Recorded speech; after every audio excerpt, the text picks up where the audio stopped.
నమస్తే అండి అందరికీ. 7 శనివారాల వ్రత కథ. ఒకప్పుడు ఒక చిన్న గ్రామంలో ఒక పేద కుటుంబం ఉండేది. ఆ కుటుంబంలో భర్త, భార్య ఎంతో కష్టపడి జీవనం సాగించేవారు. కానీ ఎంత కష్టపడ్డా వారికి డబ్బు నిలవదు. ఇంట్లో ఎప్పుడు సమస్యలే ఉండేవి. ఒకరోజు ఆ మహిళ చాలా బాధగా దేవాలయానికి వెళ్ళింది. అక్కడ ఒక వృద్ధ మహిళను కలిసింది. ఆ వృద్ధ మహిళ ఆమె బాధను చూసి ఇలా చెప్పింది, అమ్మా, నువ్వు భక్తితో శనిదేవునికి 7 శనివారాల వ్రతం చెయ్యి. నువ్వు నిజమైన భక్తితో ప్రార్థిస్తే శనిదేవుడు నీ కష్టాలు తొలగిస్తాడు.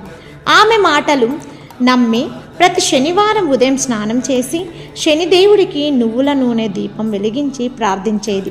పేదవారికి అన్నదానం కూడా చేసేది. ఇలా భక్తితో 7 శనివారాల వ్రతం పూర్తి చేసింది.